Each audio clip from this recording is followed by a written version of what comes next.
Mesdames et messieurs, distingués invités, nous avons le plaisir de vous accueillir dans cette salle de presse à l'occasion de la quinzaine du gouvernement. Sans tarder, l'honneur échoit à monsieur le ministre de la Communication et des Médias, porte-parole du gouvernement, pour son mot.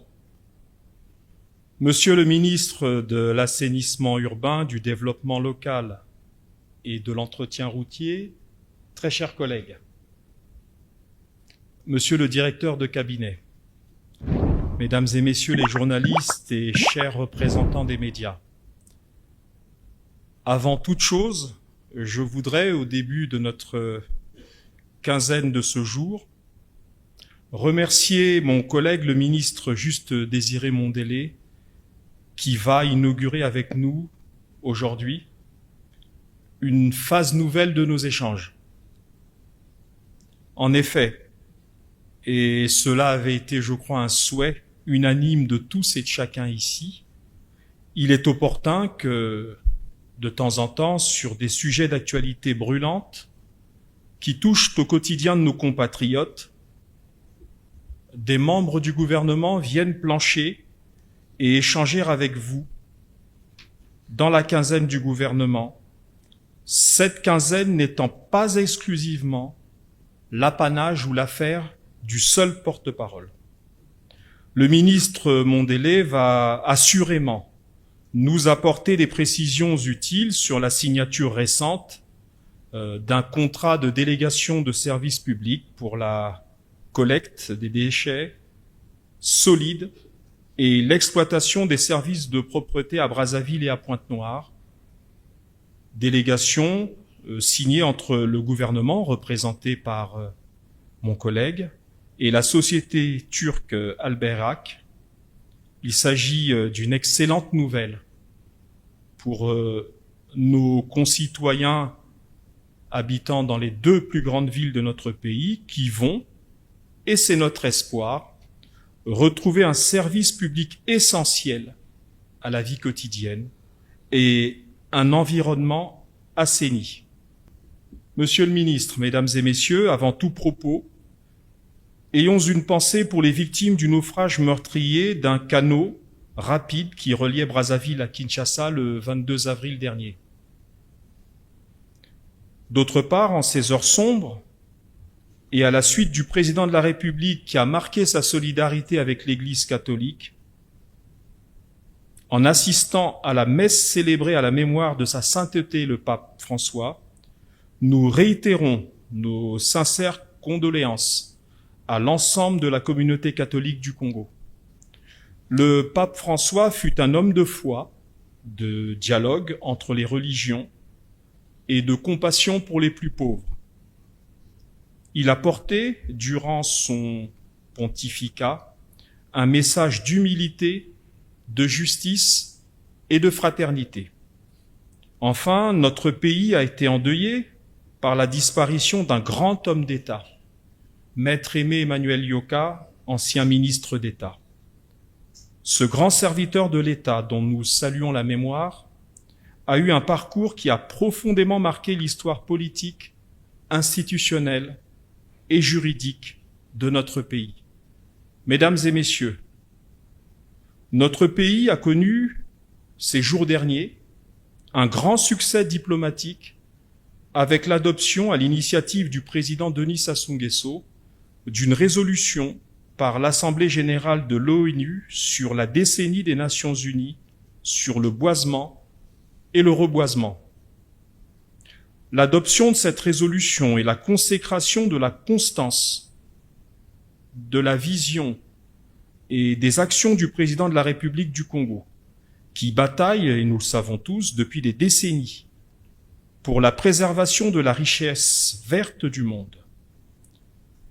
La Journée nationale de l'arbre, célébrée dans notre pays depuis 1984, à un moment où les questions d'environnement et d'écologie n'étaient pas au cœur de l'agenda mondial, est la preuve palpable de la crédibilité de l'action de notre chef d'État, dont le message est désormais endossé par le monde entier.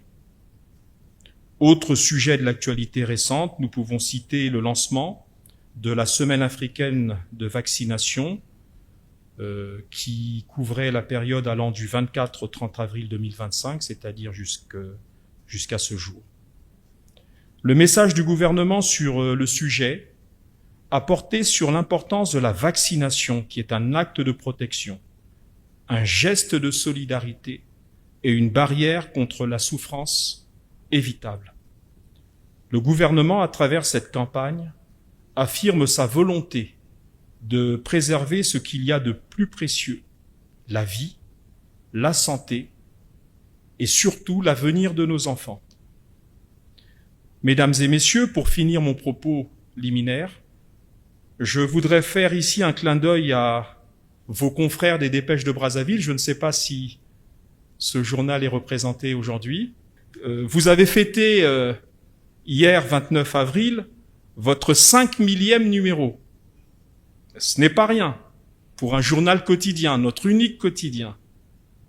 Malgré les difficultés globales, nous suivons les choses de loin, de notre presse nationale et vos difficultés propres, et malgré les défis que vous avez à relever, vous restez, avec la semaine africaine d'ailleurs, un organe de référence qui prône le sérieux dans l'information et dans l'approche journalistique la plus rigoureuse.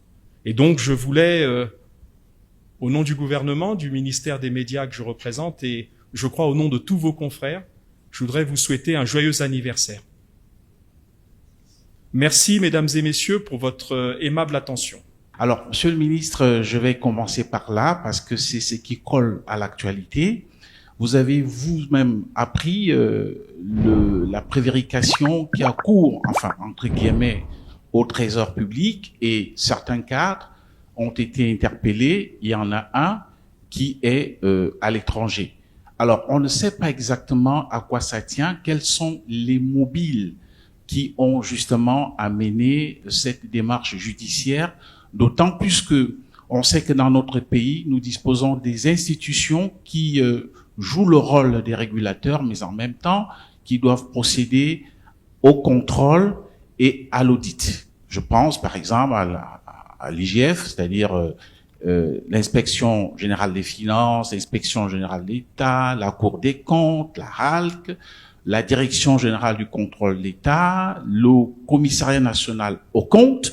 Alors, je ne sais pas, est-ce qu'il y a eu une enquête qui a été menée par ces organes habilités et qui détiennent aussi une expertise avérée afin que le dossier échoue au niveau du parquet, auquel cas on le confie, n'est-ce pas, à la police. Est-ce qu'on peut un peu, sans justement percer le mystère du secret d'instruction, qu'est-ce qui est réellement reproché à ces cadres? Parce qu'un jour pair, on met la main sur une dame, et un jour impair, elle est extraite des griffes de la police. Qu'est-ce qui se passe réellement? Et je vais vraiment être gourmand puisqu'on a l'occasion d'avoir avec nous le ministre de l'Assainissement. Je voudrais justement savoir, monsieur le ministre, vous avez signé cet important contrat avec la société turque Al-Barak, une très bonne chose parce que ça va contribuer à l'assainissement de nos principales villes. Mais je voudrais savoir pourquoi est-ce que vous avez opté dans une situation de rareté de ressources à ce qu'on appelle un contrat de gré à gré, alors que ce genre de contrat qui porte quand même sur plusieurs milliards de francs CFA aurait dû faire l'objet d'un appel d'offres. Et vous le savez aussi très bien que nous avons des structures dans notre pays, lorsque le contrat va au-delà de 500 millions de francs CFA, il faudrait que ce soit enregistré à ce niveau. Qu'est-ce qui s'est réellement passé lorsqu'on sait aussi que cette société était en face à Kinshasa et que le contrat a été résilié entre l'autorité de la ville de Kinshasa et cette société qui semblait être très chère et qui utilisait également même le matériel de la ville de Kinshasa pour opérer. Enfin, c'est ce que nous avons dû avoir comme information auprès de nos frères de la rive gauche. Comment est-ce que on en est arrivé là? Est-ce qu'il n'y a pas une expertise locale qui peut franchement faire ce travail afin non seulement d'éviter d'éviter ce qu'on appelle l'érosion des devises, parce que ces gens vont rapatrier leurs bénéfices. Donc voilà, monsieur le ministre, les quelques questions, peut-être que je pouvais en avoir plusieurs, mais comme on a des confrères qui brûlent d'impatience, je m'arrête là. Bonjour chers tous, Monsieur le ministre de la Communication et des Médias, cher Thierry, je voudrais, avant de commencer, te remercier pour cet espace et le privilège que j'ai d'être le primus, celui-là qui va donc inaugurer, s'il faut le dire ainsi, à tes côtés, cette quinzaine du gouvernement, qui est une belle plateforme de communication du gouvernement, qui par ailleurs est très bien suivie. Et donc pour répondre tout de suite à brûle-point à la question d'Alphonse Dango, qui en a posé 4. Je vais commencer par la dernière. Concernant le contrat ou les relations de la société El Bayrak avec un pays frère, donc avec la RDC ou la ville de Kinshasa, je suis très mal placé pour faire un commentaire sur un sujet qui n'est pas précis. Peut-être que prochainement, lorsque vous aurez un peu plus de détails de la part du gouverneur de Kinshasa, je reste disponible. Alors, la première question qui est fondamentale, en effet, vous avez commencé par saluer donc cet accord. Vous avez posé la question sur le type de passation de marché public. Vous avez en effet rappelé que, au-delà d'un certain seuil, pour des raisons de transparence, pour des raisons aussi pratiques de concurrence, qu'il valait mieux passer certainement par un appel d'offres. Pourquoi un gré à gré?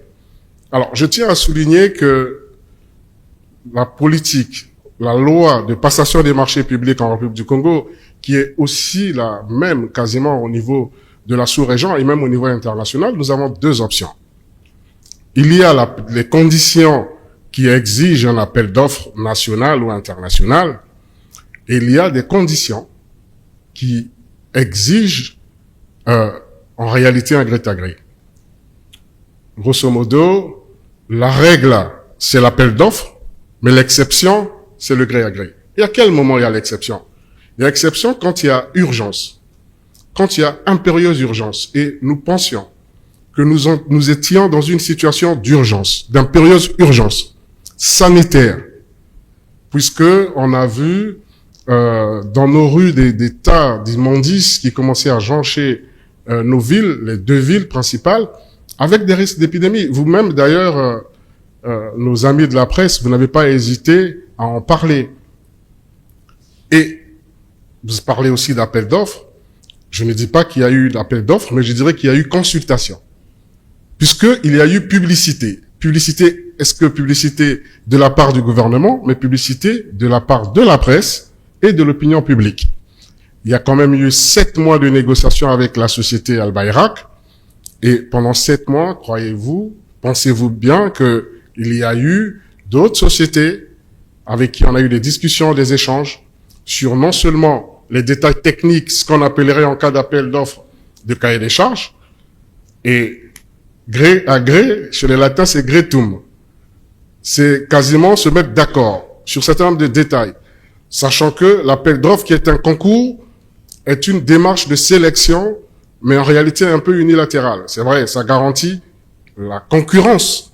Mais est-ce qu'ici, il s'agissait de la concurrence ou il nous s'agissait de trouver un partenaire solide, un partenaire de renommée internationale, un partenaire capable de commencer le travail? C'est ce qu'on a fait.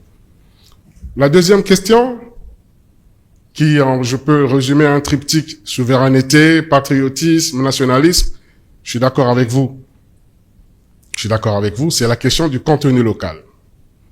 Vous avez posé la question sur le contenu local, en réalité, en se demandant pourquoi, à la place d'Al Bayrak, c'est pas la société d'Alphonse Dango, pignon sur rue, et qui pourrait, en tant que patriote, embaucher les Congolais et faire le travail. Je tiens à rappeler que la société Al Bayrak est une société de droit congolais, est une société qui ne vient pas avec un affrètement de navires, donc un débarquement du personnel qui viendrait de Turquie.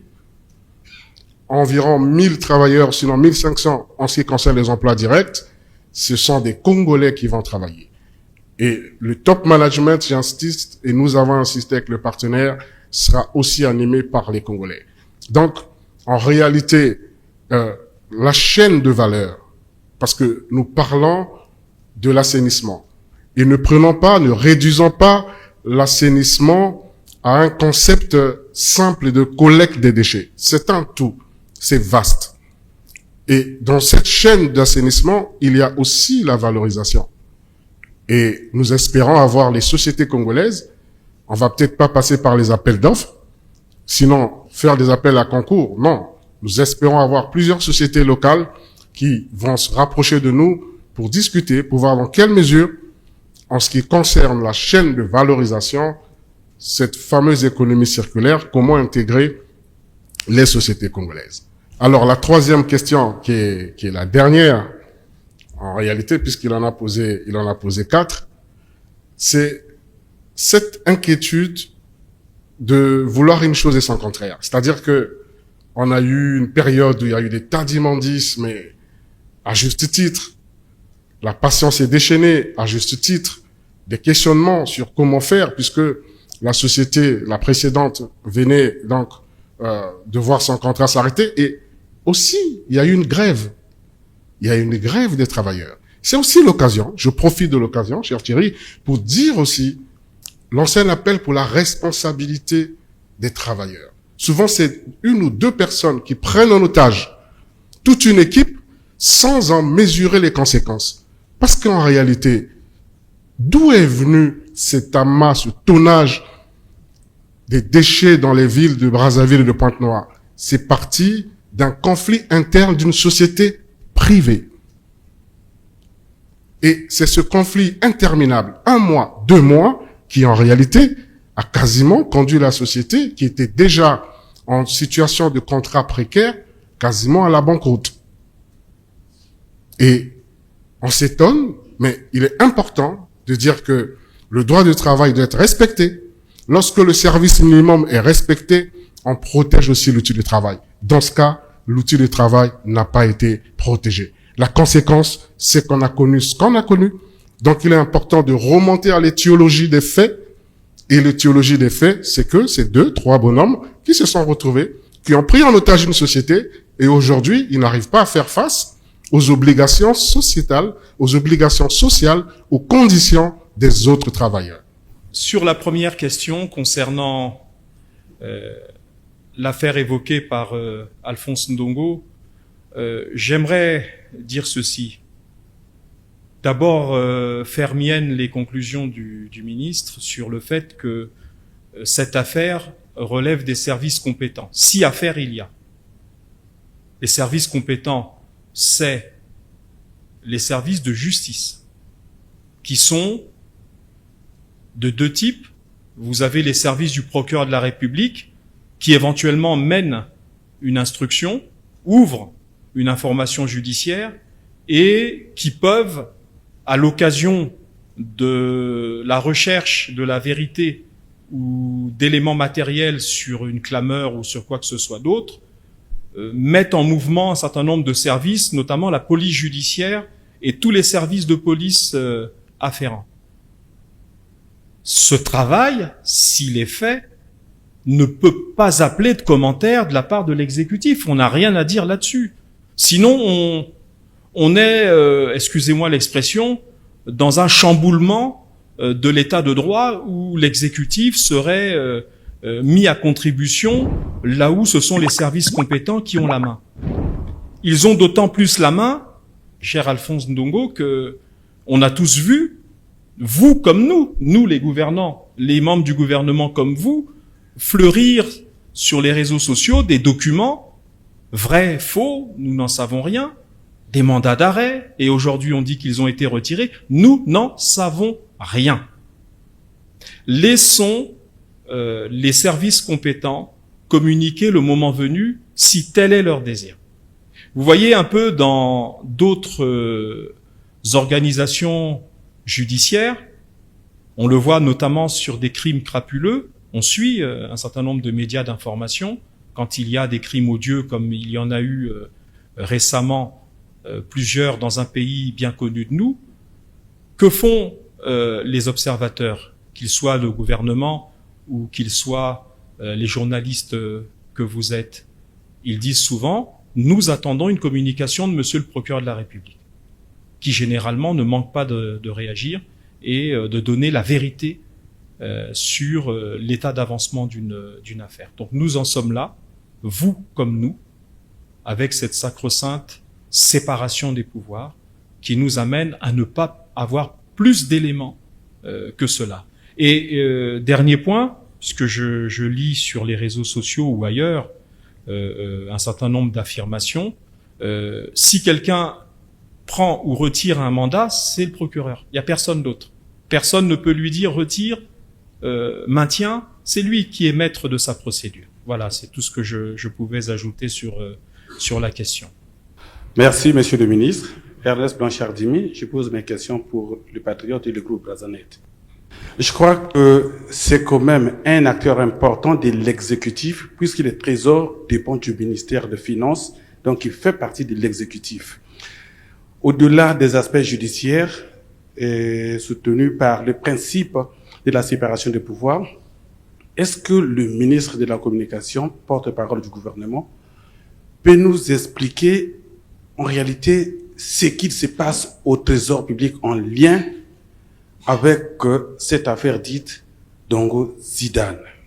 Qu'est-ce qu'il en sait en tant que porte-parole du gouvernement? Parce qu'il s'agit quand même d'un acteur important de l'exécutif. Le Trésor, c'est pas rien dans notre pays. Les autres questions, elles vont à l'endroit du ministre Mondele Juste. Je sais que c'est, Alphonse l'a dit, c'est notre vœu le plus ardent qui est exaucé, mais on croit que ça va continuer avec les autres ministères techniques. On aurait bien voulu avoir, par rapport à l'actualité aussi, le ministre des Finances ici. On connaît sa situation, ça va. Mais, monsieur le ministre, nous avons fait 2 publications dans Brazanet sur la signature du contrat Albarak et le Congo. Et c'est la seule publication de toute l'expérience que nous avons de 7 ans d'existence de cet organe de presse qui a fait que nous ayons beaucoup de communication, beaucoup d'appels de la part de ceux qui veulent en savoir davantage. La question qui se pose, c'est de savoir qui seront les employés d'Albarak. Est-ce que c'est les gens d'Averda ou c'est ouvert à tout le monde? Les Congolais veulent savoir, ils sont nombreux à demander parce qu'ils veulent travailler là-bas. Ils sont très nombreux. La deuxième question qui vous concerne, c'est de savoir quels sont les éléments qui vous ont obligé, du point de vue technique, à préférer Albarak et après la rupture du contrat ou la fin du contrat avec Averda, qu'est-ce qui change de ce qui a été avec Albarak, avec Averda et de ce qui arrive avec Albarak? La différence est où? Je vous remercie. Bon, Monsieur Dimy, merci. Je vais répondre à la première question. Et j'aimerais, cher frère, vous dire ceci. Vous confondez, si je peux me permettre, l'exécutif et l'administration placée sous la tutelle de l'exécutif. Le Trésor n'est pas dans l'exécutif. Il est une administration de l'exécutif au service de l'exécutif, mais n'est pas dans l'exécutif. L'exécutif, c'est le gouvernement piloté par le Premier ministre sous l'autorité du président de la République qui est lui-même le chef de l'exécutif en tant que chef de l'État. Donc, il ne s'agit pas à ce stade de quelque chose, quand on confond avec l'exécutif, qui voudrait que les membres du gouvernement soient au fait de tout ce qui se passe ou qui s'est passé et qui justifie la procédure. Nous sommes comme vous. Nous demandons de la sérénité. Nous demandons de la sérénité. Parce que si nous suivons les réseaux sociaux, je parle sous le contrôle de mon collègue, lui et moi, c'est peut-être une question de génération, on est de manière quotidienne sur les réseaux sociaux. On est abreuvé comme vous des mêmes informations. Je vous avoue, et je pense que mon collègue partage mon diagnostic, qu'à force de lire tout ce que je lis sur les réseaux, je comprends plus rien à l'affaire. Si vous comprenez quelque chose, moi je ne comprends plus rien. Je fais comme mon collègue, je parle sans langue de bois, je ne comprends plus rien. Donc comme on ne comprend pas, il vaut mieux laisser le seul organe habilité à en parler, c'est-à-dire le procureur, en parler quand il estimera nécessaire d'en parler. Le reste, c'est, n'oublions pas une chose, on parle d'hommes et de femmes. Tout haut fonctionnaire qu'il soit, Monsieur Dongou Armel comme Madame Moya, tout haut fonctionnaire qu'ils soient ont droit, comme tous les citoyens, à une présomption d'innocence. Et ne jetons ni leur réputation, ni leur honnêteté en pâture à une forme d'opinion négative. Attendons les conclusions qui ne manqueront pas d'être données par les services compétents, notamment Monsieur le procureur de la République. Voilà. Je crois que aucun d'entre nous ne trouverait agréable, quelles que soient les présomptions qui pourraient peser sur nous, d'allumer son téléphone, d'aller sur WhatsApp ou sur les autres réseaux sociaux et de voir notre nom jeté en pâture sur des choses très négatives. Laissons la justice, les services judiciaires compétents faire leur travail dans la sérénité et le moment venu, nous aurons certainement des conclusions là-dessus. Ainsi dit, je vais passer aux deux questions de Monsieur Dimi, qui en réalité est une seule question. Pourquoi Al-Bayrak et qui va y travailler? Quelque part, c'est ça la question. Qu'est-ce qui diffère de choix entre Al-Bayrak et Averda? Vous me mettez dans une situation un peu délicate. Il ne s'agit pas ici de distribuer les points. Je pense que sortons un peu de notre hypocrisie à tous, moi y compris, vous et moi, vous et nous. Lorsqu'Averda travaillait ici, l'Averda n'a pas bénéficié que des bons points de notre part à tous. Comme par hasard, tout le monde réclame Averda. Comme quoi, Averda est décédé, vive Averda. Nous y sommes presque. Non, sortons un peu de ce type de démarche et soyons pratico-pratiques. N'oublions pas ce qui s'est passé. Nous avons, et c'est l'occasion d'ailleurs de saluer la force publique, de saluer toutes les entreprises locales, toutes les petites mains qui ont contribué à ce que on n'arrive pas à la peste, permettez-moi l'expression, qu'on n'arrive pas à des épidémies dans les villes. Et oui, quelle est la différence? En réalité, ils vont faire le même métier. Je vous rappelais que Averda, c'est 15 ans de contrat. N'avions-nous pas le droit à la fin de ces contrats-là de changer de partenariat, d'expérimenter un autre partenariat? Bien sûr que si. Et si on avait gardé Averda? Parce que sous-jacente de cette question, il y a un peu... nous, on vient des quartiers populaires, on aime bien quand on se dise des choses, que ça reste pas trop caché. Il y a un loup, en réalité. C'est-à-dire que la question c'est, pourquoi Al-Bayrak? Est-ce qu'il n'y a pas un loup? Et comme il y a le flou, il y a un loup. Il n'y a pas de loup, il n'y a pas de flou. C'est simplement des partenaires qui ont suivi la situation, elle était médiatisée. La presse internationale, je vois notre frère et ami de RFI, il y a eu des reportages au niveau des chaînes internationales. Donc il y a presque une publicité internationale de la situation du Congo qui a été suivie. Et donc, des sociétés spécialisées en la matière sont venues. Je vais vous faire une confidence. Ne répétez pas, mais je vous la fais. Nous avons reçu des sociétés de droit suisse, de droit français, et même une société américaine. Mais nous n'avons reçu aucune société congolaise qui soit venue nous dire, moi, je suis capable de remplacer Averda. Oui, c'est ça la réalité. Et on a eu 7 mois. 7 mois, pourquoi? Je disais que gré à gré, c'est grétum. C'est se mettre d'accord. C'est on discute. C'est pas un concours. On négocie. Et nous avons négocié. Nous avons négocié quoi, en réalité? Nous avons négocié la formule de contrat. À Verda, nous étions sur un forfait. Sur ses prestations. Ça voudrait dire quoi? Ça voudrait dire que quelle que soit la production des déchets solides, liquides, entre les deux capitales, le coût n'allait pas changer. Le coût était invariable.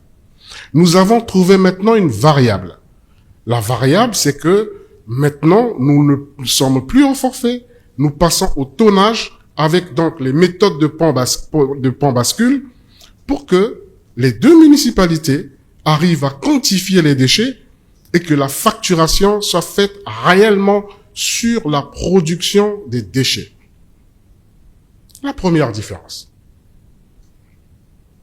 La seconde différence, c'est que nous sommes en train de faire une migration.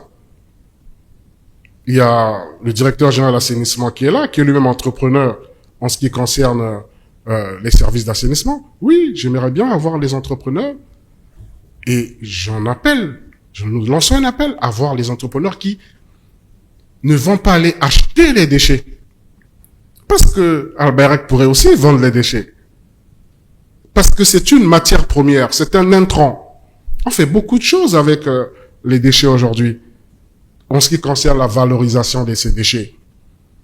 Mais nous avons réservé ce pan entier à l'économie circulaire et nous souhaitons très vite, parallèlement au contrat avec la société Albairak, d'avoir des contrats, pas un seul, des contrats de valorisation. Or dur, c'est or qui est dur. C'est de l'or qui est dur. Il faut transformer cet or-là. Jusque-là, même nos amis de la presse, vous ne parlez que de la collecte, de la collecte, de la collecte. Ailleurs, ça, je vous raconte une autre anecdote. Là, c'est une anecdote, c'est pas une confidence. La confidence, je l'ai faite, là, c'est une anecdote. En discutant avec les sociétés qui ont frappé à la porte, il y en a une qui nous a dit, mais vous n'avez que 1500 tonnes de déchets, vous avez moins de 2000 tonnes. Moi, ça ne serait pas suffisant pour moi, pour mon industrie. Comment vais-je faire pour importer les déchets de Kinshasa? Waouh! Et comment vais-je faire pour faire que les déchets de Pointe-Noire arrivent à Brazzaville? Vous voyez les problématiques? Je disais que c'est un tout, c'est holistique, c'est global, c'est globalisant. Il faut qu'on y arrive. Alors, si demain, ne nous tenez pas rigueur, nous ne sommes pas un pays coupé du monde. Si demain, une société africaine ou bien une autre venait à s'installer à Brazzaville pour faire la valorisation des déchets, s'il vous plaît, ne venez pas nous dire pourquoi le choix de cette société. Ensuite, qui va travailler à Albairak? Albairak, c'est une société privée. C'est pas une société publique. Donc, qui obéit à des procédures de recrutement. Averda a eu à former pendant 15 ans, au niveau de Brazzaville, près d'environ 1200 Congolais et autour de 900 à Pointe-Noire. Donc, il y a une expertise, mais qu'ils postulent. Et pour nous, ils sont prioritaires parce qu'ils ont l'expertise. Mais à côté d'Averda, des anciens d'Averda, mais il y a aussi, oui, Monsieur Dimi, au niveau du site de notre ministère, nous sommes inondés des demandes. Moi-même, avant-hier, il y a un jeune qui est resté longtemps au bureau. Enfin, j'étais en train de travailler, mais le protocole m'a fait savoir c'était une urgence. Il fallait le recevoir, c'était une histoire de vie ou de mort. Je dis, ok, j'arrête ma réunion, faites-le venir. Donc, je le prends au bureau. Vous savez ce qu'il m'a donné? Son CV. Et je l'ai félicité. Parce que c'était une urgence pour lui. Il m'a donné son CV et il m'a dit, Monsieur le ministre, ngana lingaki na pesa yo moko na maboko na yo CV nanga utianga la société ou Albairak. Et je vais m'y atteler. Parce que j'ai aimé cette audace. C'est-à-dire que comme il y a la méfiance, on n'a pas trop confiance en nous. Oui, il y a cette méfiance qui voudrait que, bon, si je postule, on va jamais me retenir. Sortons aussi un peu de ces schémas, pensant que c'est seul parents, amis, connaissances. Mais non. Postulez, osez.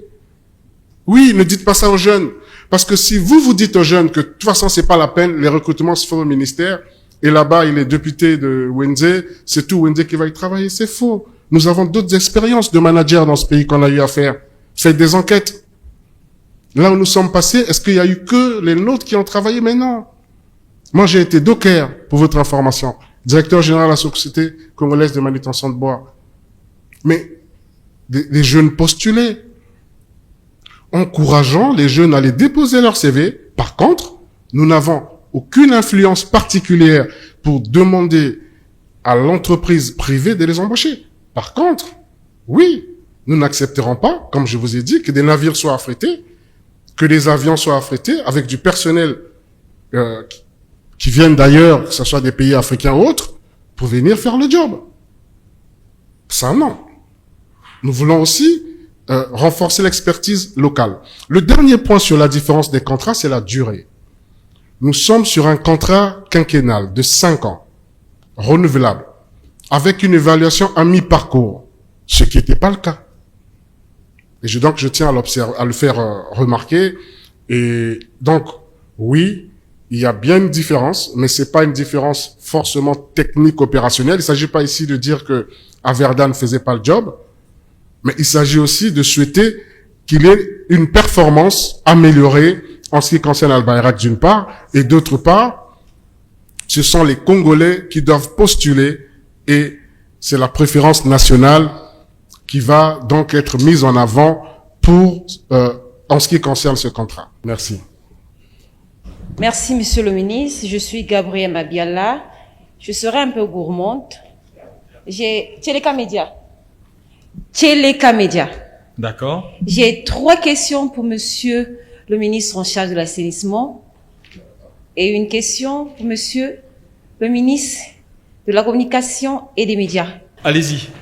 Merci, Monsieur le Ministre. Avec vous, Monsieur le Ministre, nous avons remarqué ces derniers temps, cela fait depuis 2020 que le président de la République ne fait plus des rencontres avec la presse nationale. Il donne plutôt des interviews avec la presse internationale. La question que je me pose, est-ce que le président, qu'est-ce qu'il reproche à la presse locale concrètement? Et on aimerait savoir les interviews qu'il échange avec la presse internationale, à qui s'adresse-t-il concrètement? Écoutez, je vais vous poser, mais vraiment à tous, une simple question.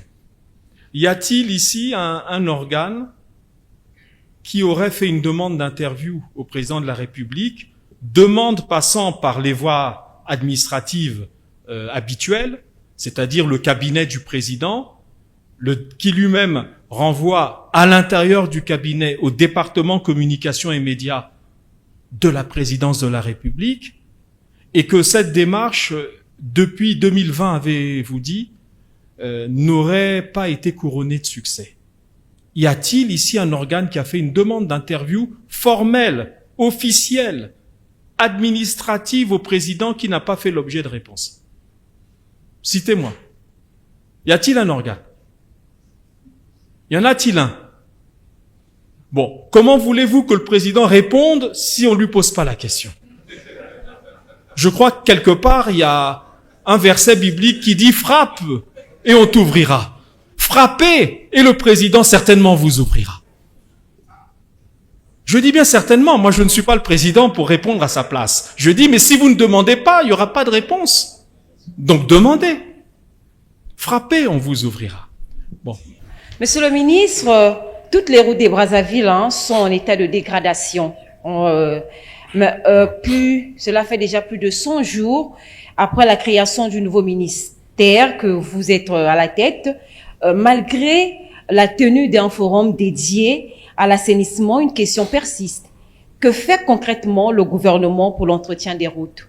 Et une autre question, monsieur le ministre, pouvez-vous nous dire comment comptez-vous concrètement favoriser le développement local et la décentralisation alors même que vous semblez concentrer toutes les fonctions? C'est vous qui lancez les travaux, qui les contrôlez, qui donnez les instructions, mais alors quel est le rôle des maires des communes de Brazzaville, de Pointe-Noire, de Kintelé, pour ne citer que celle-là?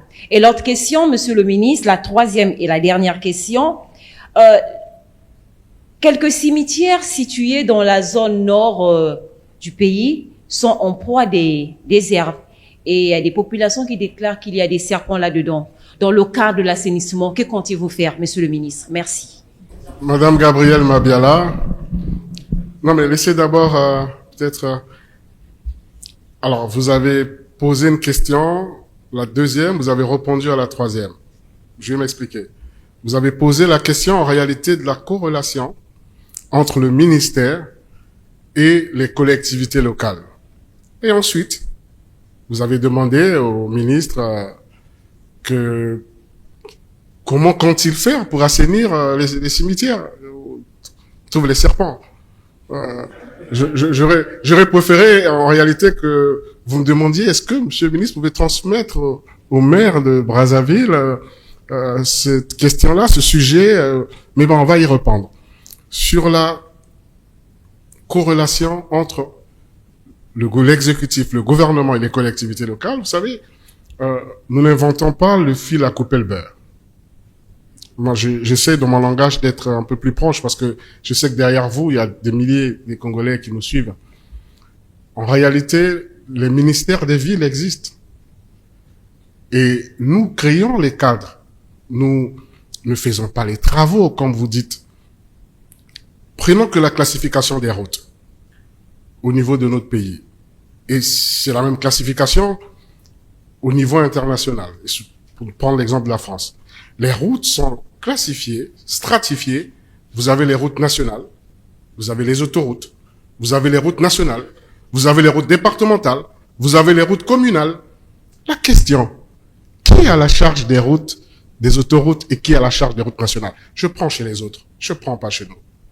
Parce que souvent c'est chez les autres qu'on puise et qu'on pense que le modèle est le bon et le vrai. Qui a la charge des routes départementales? C'est le département. Qui a la charge des routes communales? C'est la commune. Mais qui a la charge des routes rurales? On peut prendre l'exemple de l'école. On prend aussi, on juxtapose, on prend l'exemple en France et en Navarre. Qui a la charge de l'éducation de l'université? Qui a la charge des lycées? Vous allez voir que à un niveau donné, c'est l'État, à un autre niveau, c'est le département et la commune. Ça s'appelle la coexistence, la corrélation entre la décentralisation et la déconcentration. Vous savez, la décentralisation ne peut pas exister et fonctionner sans qu'il y ait une déconcentration solide. Je vais pas me tromper, mais je vais paraphraser le président François Mitterrand qui disait que la concentration a aidé à consolider la citoyenneté, l'État en France. Et la décentralisation aide à la garder unie. Donc, en gros, ce sont deux structures qui cohabitent. Pour preuve, c'est le préfet de la République, le préfet de République qui fait le contrôle de légalité des actes des conseils départementaux et municipaux. Vous avez ouvert là en réalité un vaste chantier et on va pouvoir invitez-moi sur votre chaîne, comme ça on parlera de ces relations. Alors, 3 mois après, les routes sont en très mauvais état. Qu'est-ce qu'il en est? Qu'est-ce qui dégrade nos routes? Parce que pour que nos routes deviennent en mauvais état, ça veut dire qu'il y avait un point de départ où les routes étaient en bon état. Personne ne s'est levé un matin, les routes dégradées. Les routes ont existé et en bon état. Donc, il y a eu une dégradation des routes. Qu'est-ce qui a dégradé nos routes? Il y a deux phénomènes. Il y a le phénomène climatique, mais il y a aussi des phénomènes anthropiques, c'est-à-dire la main de l'homme, quelque part. Lorsque les bassins versants sont occupés par des citoyens qui empêchent à ce que les eaux ruissellent et circulent librement, ces eaux se retrouvent où? Mais se retrouvent sur les chaussées. Et lorsque sur ces chaussées, vous avez de l'eau qui stagne, quelle est la conséquence? C'est la dégradation des routes. Après, reblotte, on peut enlever toute la couche, refaire des revêtements.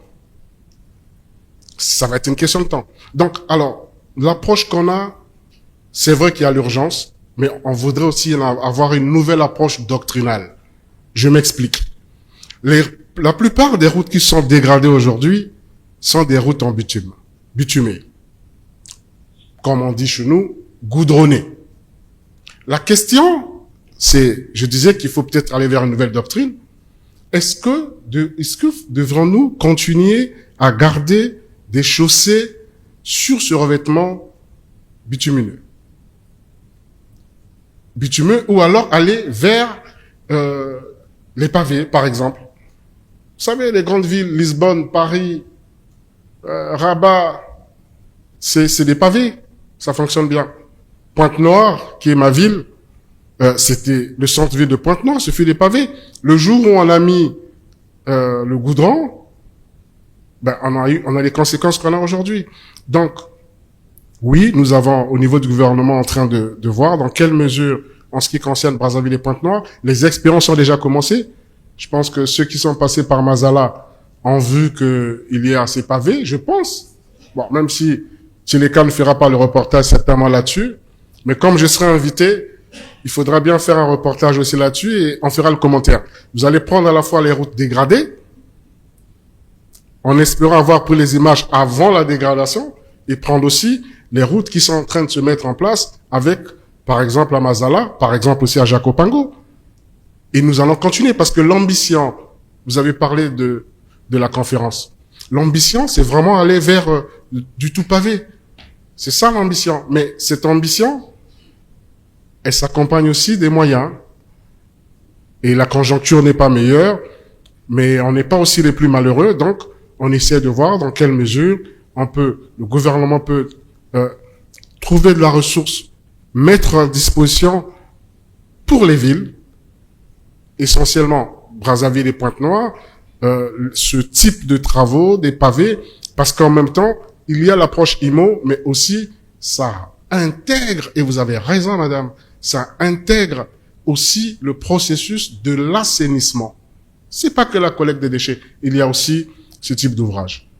Donc je pense avoir répondu aux 3 questions. Ça bouillonnait au milieu.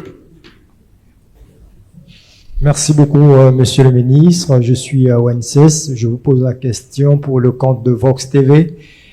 Je reviens un peu sur ce contrat. Tout à l'heure, Ernest Dimi vous posait la question de savoir c'est quoi la différence. J'ai semblé comprendre que vous voulez cacher un peu le montant ou encore le financement.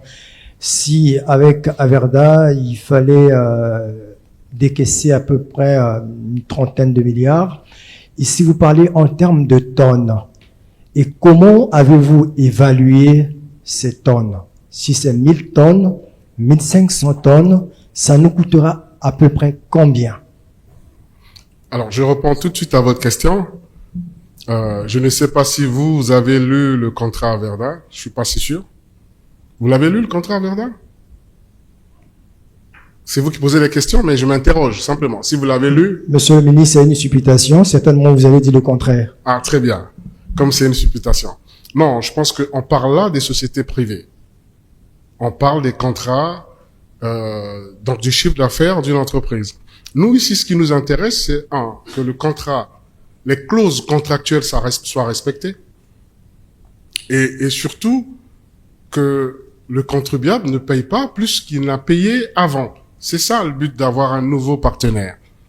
Maintenant, la différence, c'est dans la formule du prix.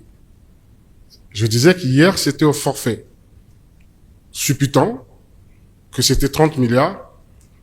Si au forfait, c'était 30 milliards, on suppute, on subodore, on imagine. C'était 30 milliards. Bon. Maintenant, l'unité, le milliard devient très facile à prononcer au Congo. Allons-y, 30 milliards. Donc, si c'était 30 milliards, au forfait, mais si le tonnage aurait permis à ce que ce montant soit revu substantiellement à la baisse, pourquoi nous enfermer dans une formule qui, en réalité, nous empêcherait de faire des économies? C'est ça la question. Et la pratique du tonnage se fait un peu ailleurs. Comment on a évalué le tonnage? Ce n'est pas compliqué. Je pense que, à votre niveau, chaque ménage peut avoir, déjà produit des déchets organiques, des déchets ménagers, mais ces déchets sont quantifiables. Et on a une idée. On n'est pas si grand producteur de déchets que ça. La question qu'on devrait se poser, c'est plutôt quelle est la méthode de pré-collecte, quelle est la méthode de gestion domestique des déchets. Peut-être que une meilleure rigueur en ce qui concerne la gestion domestique des déchets, parce que lorsque nous étions, allez, je vais être nostalgique, lorsque nous étions plus jeunes, on voyait nos mamans déjà commencer à faire le tri. Il y avait une partie des déchets produits à la maison qu'on devrait mettre dans les bacs pour l'extérieur, pour le passage des véhicules qu'on appelait la voirie. Et il y avait une autre, souvent c'était des feuilles qui tombaient de nos arbres parce que toutes les parcelles de Brazzaville avaient au moins un arbre fruitier. Ces feuilles étaient enfouies, bénéficiaient de l'enfouissement. Donc, aujourd'hui, ce qu'on observe, c'est que on loue les services d'une personne qui n'est pas spécialisée, qui vient avec sa brouette ou, je sais pas, son chariot, prend les déchets. Après, le reste, on ne sait pas. En fait, on paye pour se détruire parce que on sait même pas s'il va aller derrière notre parcelle, jeter les ordures. Et puis il revient, il est payé. Et parfois, les ménages vont jusqu'à 2000, 3000 francs CFA. Demandons aux ménages de donner 3000 à la mairie. Vous allez entendre. Alphonse Ndongo va faire un article. Il demande de l'argent maintenant aux ménages. Vous voyez? Parce que il faut qu'on ait le langage vrai, le langage franc. Que faisons-nous de nos déchets produits dans nos ménages? On ne parle pas ici des déchets industriels, des déchets des usines, des entreprises ou des restaurants. On parle des déchets produits chez nous, dans la journée. Je prends un autre exemple. Les eaux de... La manière à laquelle on évacue des eaux que nous utilisons pour nous laver et d'autres besoins. Les vidanges. Comment on vidange? Voilà, c'est toutes ces questions que nous sommes en train de regarder et pour aller très vite, nous sommes en discussion aussi avec les partenaires comme l'UNICEF et l'AFD pour voir dans quelle mesure financer prochainement des latrines parce que on est en train de faire une étude, on a finalisé l'étude de voir quels sont les types de latrines utilisées dans des grandes villes et même dans nos campagnes pour voir dans quelle mesure on peut appuyer les collectivités à pouvoir mettre dans les normes les latrines pour favoriser les évacuations, donc les vidanges de ce que nous utilisons, que notre organisme rejette. Parce que ça, malheureusement, ne demandons pas à Albayrak de le faire. Voilà, par exemple. En réalité, la formule, on est passé au forfait avec un coût, vous avez subté de 30 milliards. Nous espérons qu'en changeant la formule de paiement, on devrait pouvoir baisser le coût annuel de cette prestation. Monsieur le ministre d'Assainissement, merci. Je suis Lucien Martial, j'interviens pour le compte de RFI. J'aurais pu poser la question à un gestionnaire de la SNE, permettez-moi le vieux nom, ou de la SNE, mais comme vous êtes là, j'en profite. Vous savez, assainir une ville, c'est créer des conditions, sinon les bonnes conditions de vie des populations. C'est donner l'eau, c'est donner l'électricité. Mais je vous assure que ces deux denrées-là sont devenues très rares dans plusieurs quartiers de Brazzaville ces 3 derniers jours. Je ne sais pas si vous êtes au courant. Et j'aimerais vous poser la question de savoir jusqu'à quand ce calvaire-là. Merci. Alors, très bonne question. Jusqu'à quand ce calvaire? La problématique de l'eau et de l'électricité est une problématique qui a pas longtemps a défrayé la chronique. Il y a eu une approche en ce qui concerne les mécanismes BOT, Build Operating Transfer, donc construire, opérer, transférer. Ça fait un débat. Et en réalité, nous avons, d'où je parlais du langage de la vérité, on a entendu les syndicalistes dire nous sommes compétents. Ils ont d'ailleurs même montré leur fait d'armes. Après les situations qu'on a connues, c'est nous qui avons réhabilité. Nous pouvons le faire. Voyez, mais on a besoin de la ressource financière. On ne doute pas de l'expertise. L'expertise existe. L'expertise existe. Mais le réseau, aujourd'hui, répond aussi à la démographie. Nous avons une démographie qui a, surtout dans les deux grandes villes, vous voyez, Brazzaville et Pointe-Noire, il y a une démographie galopante qui nécessite quoi en réalité? qui nécessitent la viabilisation des quartiers et des hommes, parfois qui se sont installés et on s'est presque endormi, on s'est réveillé, il y a un nouveau quartier. Et ce nouveau quartier a besoin de l'eau, de l'électricité. Et le temps que les spécialistes installent l'électricité, les quartiers, on a des familles qui sont installées. Voyez-vous? Donc, oui, il faut qu'on regarde les nouveaux moyens de financement. On ne peut pas continuer aujourd'hui à penser que l'État, à lui tout seul, peut financer ces projets de réhabilitation et en réalité, de transformation radicale, d'augmentation, d'optimisation, que ce soit de l'électricité. Mais il y a des méthodes. Ces méthodes sont appliquées aussi ailleurs, aux États-Unis, au Japon, au Gabon, en France et au Congo. Ce sont les BOT, ce sont les affermages. Après, on peut avoir un débat là-dessus. Voyez-vous, le débat s'est instampé. C'est fini. On a enterré le projet. Ça y est. Peut-être que on devrait s'asseoir pour se demander si l'autre partenaire, parce qu'il était africain, il n'était pas bon parce qu'il était africain. Parce qu'un coup, quand c'est les Africains, peut-être qu'il était africain. Peut-être qu'il faut qu'on aille regarder du côté des Amériques, du côté de l'Europe. Mais en réalité, Monsieur le Huissier Martial, vous posez là la question de l'approche technique, l'approche opérationnelle, l'approche économique. Partout ça se fait comme ça, c'est des BOT. On parlait des routes. Madame parlait des routes. Mais comment se font les routes ailleurs? Ce sont des entreprises qui viennent, qui négocient ou avec l'État ou avec la collectivité, qui dit, moi j'ai des moyens, je vais aménager la route au départ du boulevard Alfred Raoul jusqu'à la sortie de Kintélé. Ça fait 15 kilomètres, mais s'il vous plaît, à l'entrée de Kintélé, il faut que je mette un péage parce que moi, il faut que je gagne un peu d'argent et en 25 ans, l'ouvrage va vous revenir. Si on le fait à Brazzaville, vous allez fabriquer ma guillotine. Bien sûr. Bien sûr. Alors que ailleurs, c'est ce qui se passe. Nous payons même. Allez à Abidjan. Vous quittez l'aéroport, vous entrez à Abidjan, vous payez, vous continuez. Et quand vous rentrez d'Abidjan, vous venez à Brazzaville, c'est, oh là là, il n'y a pas de nid de poule. Mais qu'est-ce que c'est beau. Qu'est-ce que je suis passé, c'était bien à Paris. Ah, qu'est-ce que c'était bien.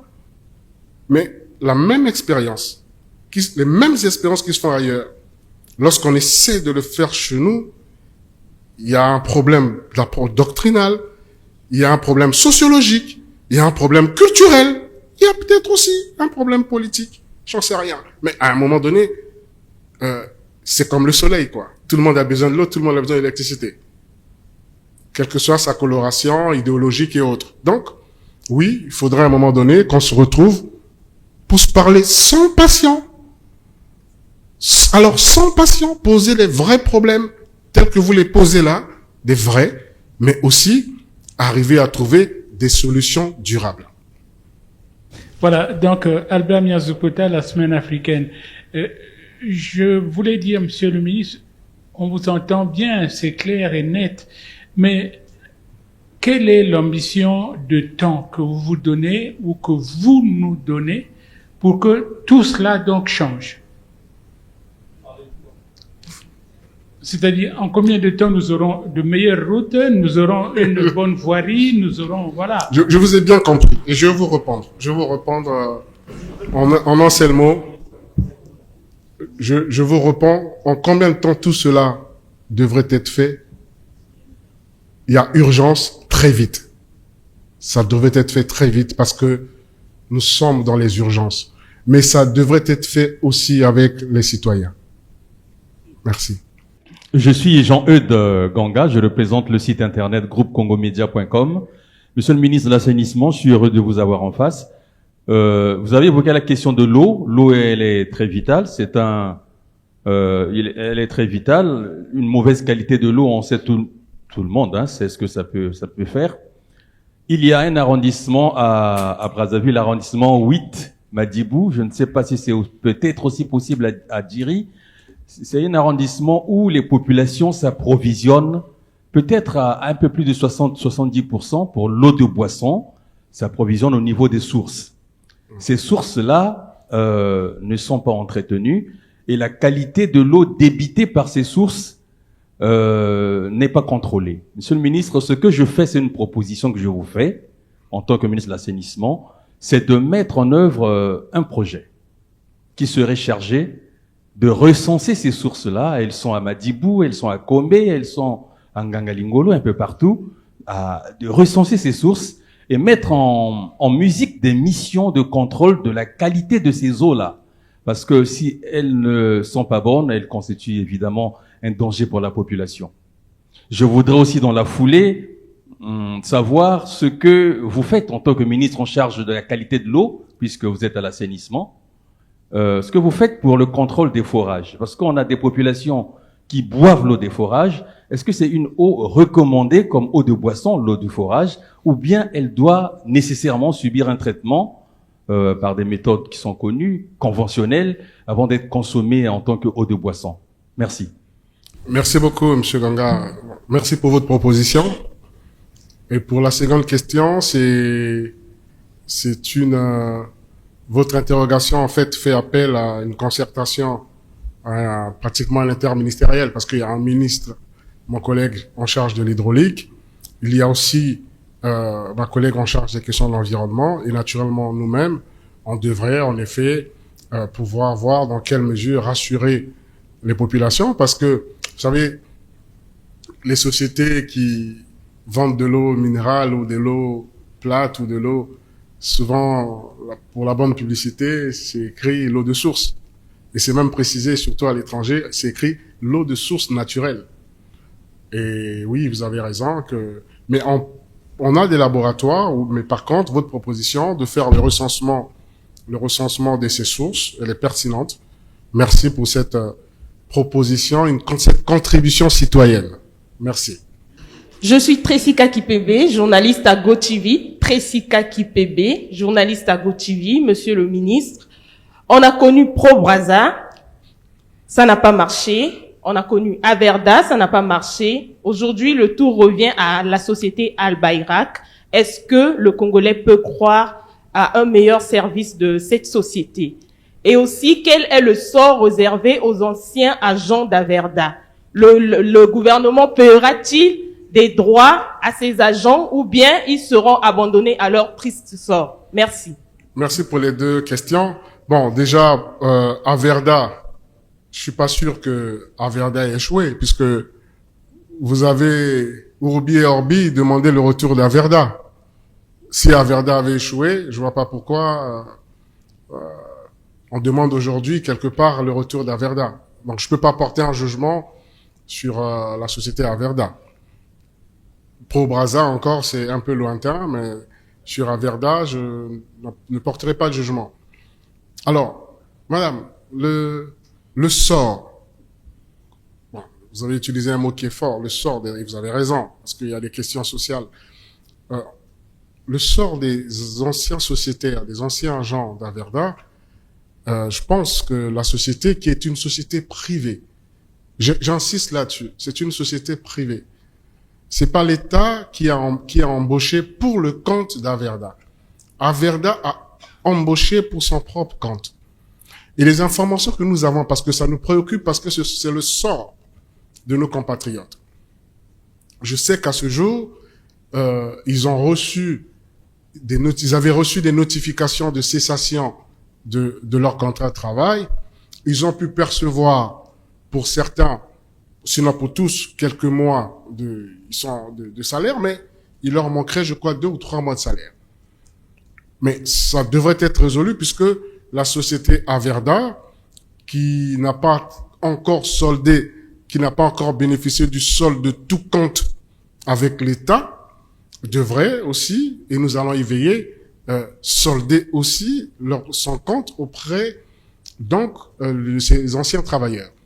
Par contre, je l'ai déjà dit ici, ils sont libres de postuler, pas seulement à Al-Bayrak, même ailleurs.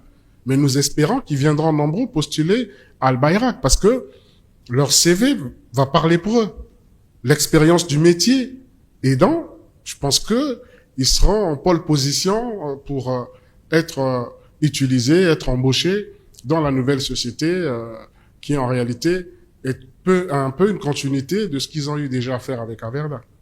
Merci beaucoup, Monsieur le ministre. Je voudrais évoquer un aspect qui n'a pas été évoqué ici.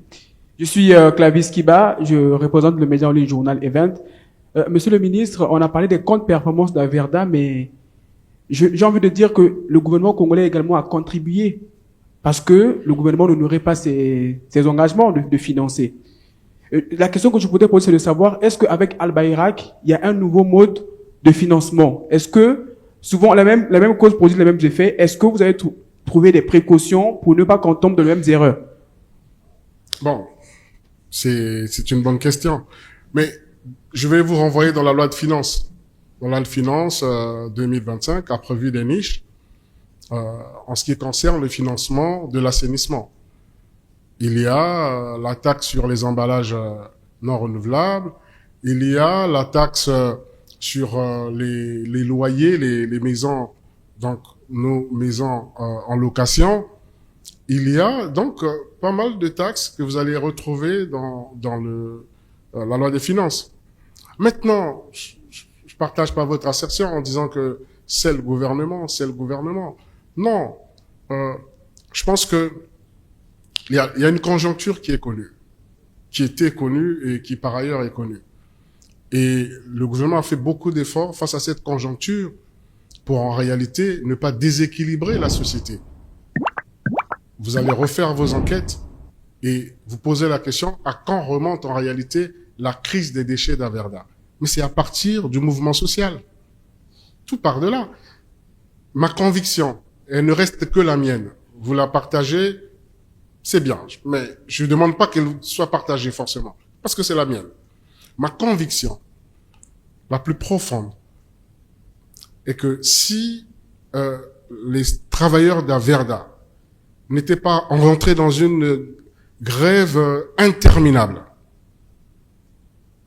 je pense que on n'aurait peut-être pas eu, on ne serait peut-être pas ici en train de parler d'une autre société. Ça aussi, ce sont les réalités. Voilà. Donc, oui, il y a certainement la responsabilité de l'État, puisque l'État, c'est un peu aussi la poubelle. L'État prend tout. On jette tout dans l'État. Bien sûr, l'État est un peu comme le père. Quand tout va mal, c'est l'État. Quand tout va bien, c'est jamais parce que l'État a eu à intervenir. Ça aussi, c'est normal. Mais pour aider aussi les entreprises, qu'elles soient publiques, parapubliques ou privées, il est important de respecter certaines normes. Voilà, le ramassage des déchets, c'est comme l'hôpital, ça va de pair. C'est une question de santé publique. Lorsque vous travaillez, vous êtes presque assermenté, sans le savoir. Et lorsque vous arrêtez de collecter les déchets dans votre parcelle, tentez l'expérience, Monsieur Kiba. Prenez l'engagement devant nous, en rentrant chez vous, vous allez faire 2 mois sans ramasser vos déchets chez vous. Je pense qu'au bout de 2, 3 jours, 4 jours, je ne sais pas si de votre épouse ou de vous, qui va faire grève de trêve plutôt, voilà. Je pense que c'est peut-être l'occasion, c'est une opportunité. Honnêtement, on aurait aimé que, après Averda, qu'il y ait une société locale qui reprenne complètement le projet, mais on est resté 7 mois sans Averda, sans Al-Bayrak. On vous a pas entendu dire que vous étiez très satisfait. Lorsqu'on a signé avec Al-Bayrak, on a entendu, on n'a pas lu quelque part que font-ils? Alors que établissement Talangaye est en train de bien faire le job dans la ville. On n'a pas entendu ça, on l'a pas lu non plus. Mais cela ne veut pas dire que il n'y a pas nos spécialistes qui sont aussi en train de monter en puissance. Et nous avons 5 ans pour voir comment, en ce qui concerne en tout cas la collecte au niveau des grandes surfaces, comment les sociétés vont se porter. Mais nous exigeons, c'est une exigence, qu'en ce qui concerne la partie aussi financière, qui est peut-être plus importante en chiffre d'affaires que 30 milliards, pour reprendre notre ami de Vox. La valorisation, selon les spécialistes que j'ai reçus, est beaucoup plus important que le chiffre d'affaires de la collecte. Alors on attend les Congolais. Venez s'il vous plaît. Voilà. Monsieur le ministre, ma question concerne le transport en commun à Brazzaville, monsieur le ministre. C'est au niveau des tarifications. Actuellement, les Brazzavillois vivent un calvaire en ce qui concerne le transport en commun. On sait bien que c'est l'État qui fixe les prix, mais aujourd'hui, ce n'est plus le cas. Ce sont les propriétaires des véhicules qui fixent les prix. Des chargeurs. Je me demande, en ce qui concerne les bus, les quaster et puis les minibus, ou ce que nous appelons pique-nique, le prix habituel c'est 150. Aujourd'hui, c'est 200, 300, 400, voire 500. Ce que je voudrais savoir, est-ce que le gouvernement a un organe pour veiller au respect de ces prix? Première question. Il y a une rumeur qui court aujourd'hui à Brazzaville que le prix des transports quittera de 150 à 200. Est-ce que au gouvernement, vous envisagez d'augmenter le prix du transport en commun? Et ce qui rend le transport difficile, monsieur le ministre, c'est aussi la pénurie de carburant, qui a trop duré. Mais on ne nous donne pas les vraies raisons. Est-ce que, monsieur le ministre, pouvez revenir sur les raisons qui causent la rareté du carburant à Brazzaville? Merci. Merci. Bon, votre question, en réalité, c'est, si je renverse la perspective, c'est la deuxième partie ou la deuxième question qui explique la première. Je crois que les transporteurs ne sont pas des sorciers, excusez-moi l'expression, pour décider de manière brusque, abrupte, de manière méchante de fixer des prix à la hausse. Je crois qu'eux-mêmes sont soumis à une pression qui est liée à leurs propres charges, parmi lesquelles je crois que le principal élément de charge d'un transporteur, c'est quand même le carburant. Hein, ça fonctionne avec de l'essence, du super ou du gazole. Donc le problème c'est, et on l'évoque quasiment à chaque quinzaine, je vois Alphonse, je vois Ernest Dimi, je vois tous ceux qui, au nom des populations, parmi vous, expriment cette réalité et ces difficultés-là. Donc, pour résoudre la première partie de votre question, il faut résoudre en réalité la seconde. C'est-à-dire que vous demandez si on pourrait, quelque part, contraindre les transporteurs privés. Je crois que le ministre tout à l'heure a insisté dans son domaine de compétence sur la notion d'entreprise privée. Ce sont des privés, ils ne sont pas des administrations de l'État. Ils ont des charges, ces gens. Ils ont des éléments qui justifient le maintien ou le non-maintien de leur activité. Et donc, l'État qui est carent, parce que c'est l'État qui, aujourd'hui, ne fournit pas en quantité suffisante ce carburant qui est nécessaire pour ce transport. L'État, il est un peu comme ce père de famille, le ministre l'a dit tout à l'heure également. Si le père de famille est fautif, il aura du mal à imposer ce qui normalement est la loi. C'est ça la difficulté. Si un père de famille rentre chez lui tôt le matin, toujours à moitié saoul, comment va-t-il engueuler, excusez-moi l'expression, ses enfants qui se mettraient à faire la même chose? Les enfants lui diraient, mais papa, il faut d'abord que tu nous donnes l'exemple. Donc c'est à l'État de commencer par résoudre la question du carburant. C'est une question complexe. On l'avait évoqué au cours de précédentes quinzaines. Il y avait, si je ne m'abuse, des questions sur les problèmes de distribution, les problèmes des marketeurs. Enfin, on avait effleuré le sujet. En réalité, nous restons face à la même problématique. C'est la même. Nous avons du mal, je parle le langage de la vérité, à trouver la possibilité de mettre de l'ordre dans l'arrivée du carburant nécessaire au fonctionnement, notamment de nos véhicules privés comme de transport. C'est d'abord cela le problème. Le gouvernement s'y attelle et nous espérons trouver des réponses qui vraiment... quelqu'un a dit tout à l'heure au ministre, oui, mais avec les pénuries, je crois que c'est Loïcia Martial, avec les pénuries de courant d'eau, il a posé la question au ministre, est-ce que vous les vivez? On vit bien sur la même planète, la même ville, les mêmes quartiers. On vit sur les mêmes réalités que tout le monde. Ne croyez pas que cela nous rende heureux de voir parfois l'alternance en quelques minutes où on vous dit bon c'est le groupe, tout d'un coup on vous demande, parce que moi j'évite le groupe personnellement, j'ai un petit groupe, j'évite le groupe voyez qui fait l'inverseur. Vous savez pourquoi j'évite l'inverseur? C'est quelque chose, une expérience vécue. C'est que comme le courant n'est pas stable, quand il revient, parfois il baisse et votre groupe n'arrête pas d'inverser. Donc vous passez en quelques minutes groupe courant. Bon, au bout de 10 minutes, vous devenez fou parce que vos appareils tombent en panne. Pour le carburant, nous avons effectivement les mêmes difficultés que nos compatriotes, que vous et que tous ceux que nous voyons dans la ville. Alors, ce que je peux vous dire là, par rapport à la conjoncture, l'urgence, par rapport au moment précis que nous vivons, il y a un bateau qui est en passe d'arriver à Pointe-Noire. En principe, il devait arriver hier, donc je vais faire vérifier auprès des services compétents s'il est arrivé. Ce bateau contient 10 000 tonnes de gazole et 5 000 tonnes de supercarburant. Nous espérons que ce bateau soit est arrivé hier, soit est en cours d'arrivée à Pointe-Noire, et que dans les prochains jours, nous aurons ici à Brazzaville rapidement une réponse à ce problème de gazole qui est un problème difficile et qui permettra peut-être à ce moment-là au gouvernement d'être un peu plus directif vis-à-vis des transporteurs. Voilà, j'espère avoir répondu à votre question. Monsieur le ministre, je parlerai sport. Aïe, aïe, aïe. Depuis le 6 février, nous le savons tous que la FECOFOOT est suspendue provisoirement pour ingérence des chairs. Et la FIFA sera en congrès, 75e congrès de la FIFA, le 15 mai. Dans l'ordre du jour de ce congrès, au numéro 4, est inscrit le cas de la suspension d'une fédération.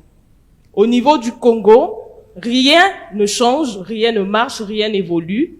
Le ministère en charge des sports a eu plusieurs fois la volonté de faire sortir la FECOFOOT dans cette crise. La commission ad hoc a libéré le siège, mais à ce jour reste l'ordonnance de rétractation au niveau du tribunal des grandes instances de Brazzaville qui tarde à être délivrée. Parce que le dossier semblerait être vide. Est-ce la volonté du gouvernement de voir la destruction des jeunes talents? Également, la deuxième question. Depuis un certain temps, on assiste au niveau du sport en général, une chanson, pas d'argent, pour les fédérations engagées aux compétitions internationales, à l'instar du judo et des lutteurs qui devraient se rendre au championnat d'Afrique, qui ne sont pas partis pour les judokas en Côte d'Ivoire et les lutteurs au Maroc, faute d'argent. Mais lorsqu'il s'agit du football, il y a toujours eu de l'argent.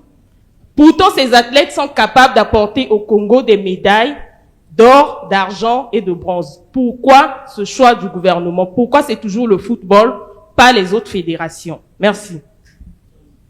Bon, vous semblez être renseigné sur l'ordre du jour du congrès de la FIFA. Nous souhaitons, le gouvernement souhaite qu'effectivement la suspension provisoire qui pèse sur notre pays, notre football, soit levée le plus tôt possible. Et le gouvernement s'attelle à cela. Pour votre information, toutes les plus hautes autorités de l'État, aujourd'hui, comme vous, comme nous, souhaitent que cette suspension provisoire soit levée et que nous n'aboutissions pas à une suspension pour un temps déterminé qui ne pourrait plus être levée quelles que soient nos plaidoiries. Donc c'est un travail qui se fait. Vous me permettrez ici, alors qu'il est en cours, de ne pas vous en dire plus. Vous avez cité un certain nombre de mécanismes qui devraient en réalité, là encore une fois, parlons le langage de la vérité, qui en réalité devraient contribuer à ramener la confiance entre les différents acteurs, parce que c'est un problème de confiance en réalité, et que nous puissions ensemble, les acteurs concernés, l'État d'un côté, les fédérations et autres professionnels de l'autre, dire à la FIFA le malentendu est réglé. Donc nous espérons que tout ça se mette en place et se fasse le plus vite possible. Vous citez une ordonnance de rétractation.